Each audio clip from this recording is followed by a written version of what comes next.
anyways, the point of this class is how to raise birds within the cages. It's not specifically our cages, it's just what we feel is the best.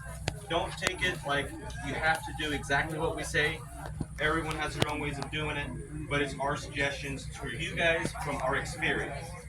So, as far as One Owner Ranch goes, it's like 20 years. It's a family business, my family business. My father started it out, and then now it's the siblings going through it. And like I said, we'll try to give you the 20 years experience from his point, my point, and his point of view. So as far as who raises the quail at the ranch now, it's my little brother. He's starting it all up again. He has more patience than I do. I just like the machines because I know what A and B is going to do, and he works with all that other stuff. So if you guys have more quail related questions, I recommend Bill. The guy. Yeah, he's the guy to go to. All right. If you guys have any questions, feel free to interrupt me, like to bring up A or B, and I'll try to answer it as best as I can. All right. All right. So basically, the idea of the cage is production. All right. Some people keep it as pets, and all. We generally recommend rotating them in and out of the cage. Then, if you want to keep them as pets and also get eggs.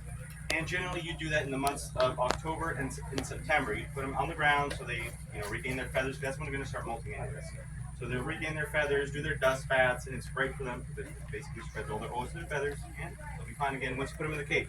Once you put them back into the cage, you're going to want to deworm them. You can do it naturally with like apple cider vinegar, 1 ounce to 1 gallon of water. Or I believe Aaron was saying that he uses dried cayenne peppers, and it also works as a natural dewormer. Or if you don't want to do all that and you're not worried about the natural stuff, you just use Wisine, and it works just as well. You have any points? Another thing, also if you do it in your water system, it would benefit in all ways, because if you have well water or city water, it will clean your whole system and it would always remain clean, and it will help production in the quails. That's with apple cider vinegar. You can also use citric acid, which is basically vitamin C in the system. It's good electrolyte too, and it purges the lines of like any debris or algae growth inside them. Generally, for the lines, we do recommend black ghost to prevent that algae growth. All right. I know some people it's easier for them to have the clear lines, but if you're gonna use clear lines, you might want to purge it with either vinegar or the citric acid. All right.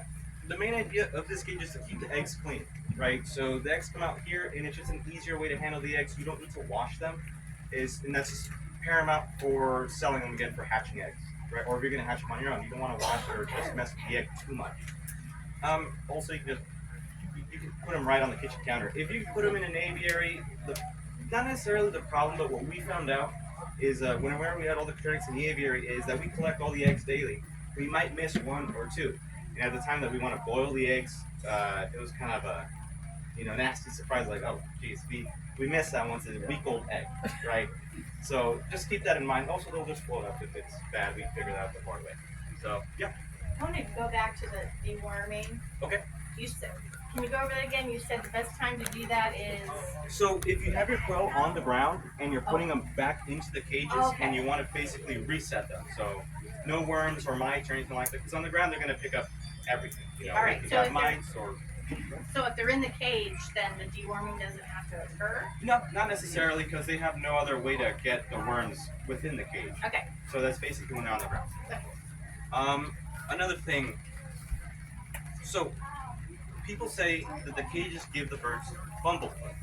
And that's not necessarily true. Whenever we had the pheasants in the ranch, we had like 3 or 4 different kinds of breeds. We were still running into that issue, and that issue was because of mold in the feed. Or at least what we found out. It was mold in the feed. And we did the trial, one quail with the feed that was wet, one quail with feed that was totally dry. And both on the ground and on the cages, and the one with dry, clean feed didn't have any of those issues. That's another thing to keep in mind, and we learned that when we were raising pigs. We were using all sorts of food. So we'd go to the avocado orchard to get out of avocado. We'd go to the tortilla place to get tortilla. And we noticed there was mold in it. Remember, we're like, it should be fine, but it was not. So just keep that in mind. Just keeping your feed dry, especially here. If there is food that is getting wet, I do recommend just taking it off and dumping it out. You don't want to keep cycling that feed through. Yeah, because it will spread through your whole entire feed, and the quails won't eat it because it's already all stiffened up. Yeah, they don't want to eat it. Also, in these cages, the most important thing is water. You do not want to run out of water. If quails run out of water, they stop producing. So we also learned that the hard way. We went to the beach, we left the birds our sure everything's fine. We came back, there was no water for like 2 or 3 hours, and we lost our production for about 2 weeks. They stopped laying. And a lot of the females took months to regain their laying collection. So water is very important with these cages.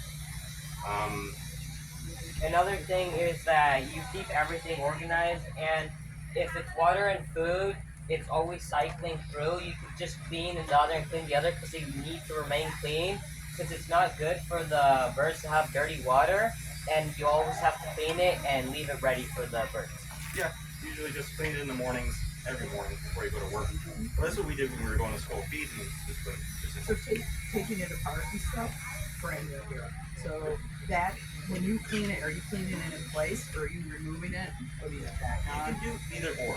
So depending on what the material of the cage is, it should be fine to do either or. You just pull the birds out and pressure wash it, or you can just go the extra mile and take it all out. If your floor is metal or the rest of the cage is metal, you can just leave it out in the sun for a couple days. Just remove anything plastic because you can't leave the plastic out in the sun too long because it becomes brittle.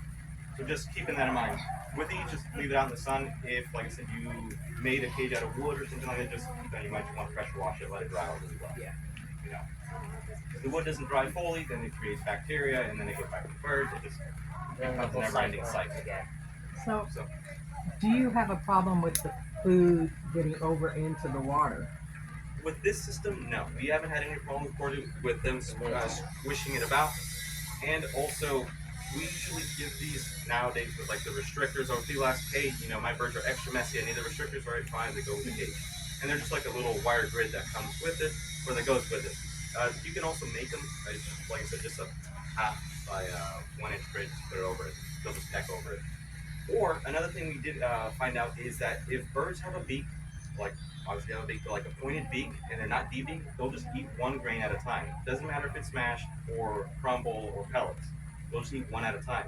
If you debeak them, they'll eat more, right? With like a debeaker, they'll eat more, and they'll usually stay relatively calm. We figured that out with the white speckle, I guess you call them nowadays, but back then when we were doing it was the Texas A&Ms. They were really aggressive, and when they were about a week of age, we debeak all of them. So just the top beak, cut it in half, and they'll be fine. They wouldn't be too aggressive because they can't peck each other. And they were growing extra wide since they would eat more at a time. They can't just pick one little grain at a time. They actually fill up their mouth.